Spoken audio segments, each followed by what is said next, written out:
What's up, you guys? Happy New Year! Kind of. I honestly don't know what I was expecting. It's like the old meme goes, new year, new me, until suffering. There's so much focus every January on physical fitness and recommitting ourselves to health, and that's great. But I think we should also maybe culturally recommit to mental fitness. Critical thinking, we could probably use more. A couple of years ago, I had sort of an internal crisis, and I did a deep dive into some techniques and methods for improving my thinking. And so I thought that I would share that with you guys, and we could discuss it, and maybe you'll find something useful there. I feel like this term critical thinking is thrown around a lot. It actually hurts my soul to see it bastardized for so many not critical thinking things like woo-woo health stuff, threatening a local pizza shop. Just critical thinking, right? But for all of the buzziness, there's not really much discussion about what it really is. Critical thinking isn't just thinking more. It's not just, being skeptical or questioning authority or considering another perspective. Critical thinking is a method of evaluating information, and that method is by applying universal intellectual standards. Very fancy, I know. Why do we need standards for something as natural as thinking? Well, because naturally, we're all pretty bad at it. Very bad, actually. Just look at human history. That's in part because we evolved to have two psychological, blind spots, our ego and our groupthink. If we do not actively work to overcome these things, they will rule our thinking.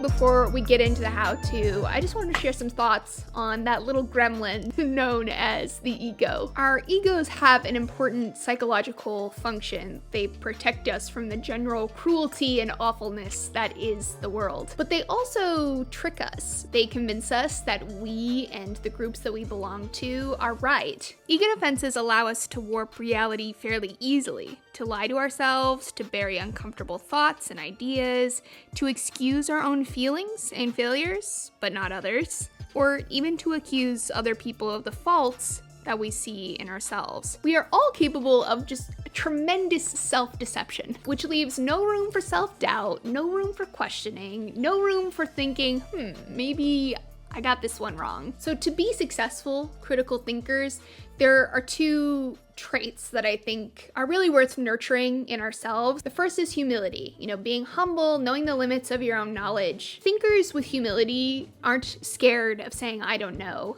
And when they're confronted with a challenging thought or idea, the reaction is not anger and defensiveness, but curiosity. I wonder sometimes if humility hasn't almost become like taboo, as if the person is weak or a fence-sitter, uninformed or stupid, even a traitor, which is troubling because in my opinion, humility separates a huge number of, thoughtful, intelligent thinkers from the arrogant, overconfident masses. Secondly, I wanted to spotlight self-awareness. How can we become more self-aware in our thinking? There are a couple of things that have helped me. One is just reflecting on what it is I believe, why I believe it, examining my reasoning, acknowledging assumptions or biases that may have been involved in that process. Another one is paying attention to our emotions. I think there's a weird idea that critical thinking and logic and reason are at odds with emotions. Like, to be good thinkers, we need to detach ourselves. But I would argue that being a good thinker is actually being very in tune with your feelings. People who lack self-awareness don't understand their feelings, and so it's very easy for feelings to become beliefs. I try to ask myself once in a while, if I'm having a strong emotional reaction,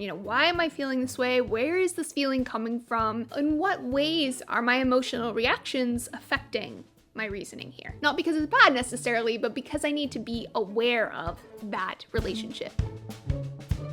So critical thinking is applying intellectual standards to our thinking. So I want to go through what some of those standards are and some examples of how we can apply them to, thought processes that we're having or to conversations that we're having with other people. Number one is to be clear. It is really important to be clear and precise about the question that you're asking and the definition of the terms that you're using. This is like the root of many arguments. People need to be on the same page if they want to have a productive conversation. To be clear, we can ask, how do you define blank? Can you give me an example? Can you be more specific about what you mean by that? Number two, Be accurate. Critical thinking prioritizes truth, and that means sort of habitually fact-checking things with reliable sources of information. Now, the internet, of course, has opened up a huge can of worms about what a reliable source of information is. That's a whole other thing. But what I will say is that random internet blogs, informational memes and tweets, even YouTube videos, should pretty much never be taken at face value. Being accurate also means avoiding claims that can't be proven wrong. Conspiracy theories and horoscopes, and even some social justice stuff relies on claims that can't actually be proven wrong. In order to really validate a claim and prove it right, we also need to have a way to prove it wrong. So to be accurate, ask, what kind of evidence would it take to change my beliefs about this claim? Can I trust this source of information? And why? The third standard is to be reasonable. Reason is applying logic and internal consistency to our beliefs, like math, but for ideas. Honestly, I don't know why this isn't a required course in high schools. A side note about this is that just like critical thinking, logic is also bastardized sometimes. People who consider themselves very rational and use the veneer of logic to dismiss people's personal experiences or people's emotions. Emotions and logic are not enemies. They are two sides of the same coin, our minds. I would argue we need both. We need logic and we need emotions.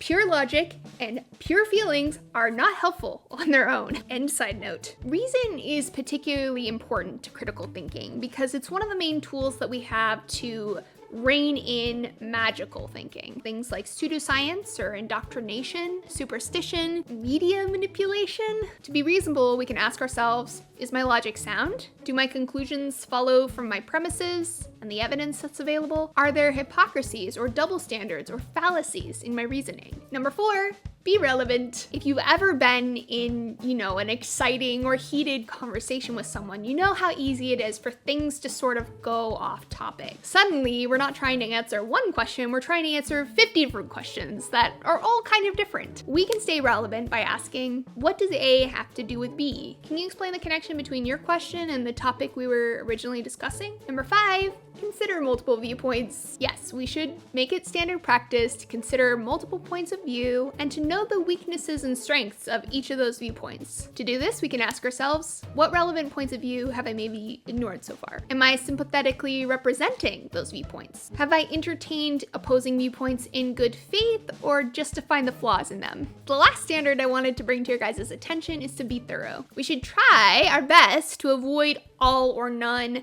black or white sort of arguments. Life is complicated, so we have to honor and meet that complexity rather than, stuffing it away and pretending that it's a really simple issue actually. So to be thorough, we can ask ourselves, in what ways did I oversimplify this issue? How am I dealing with the complexities that are inherent in this problem? All right, guys, that's what I got for you today. I hesitated to make this video for a long time because I feel like it's sort of abstract and heady and it's just nerd shit, but I wanted it to be on my channel. So there is actually like a whole other level of this stuff. There's more advanced methods and techniques of critical thinking.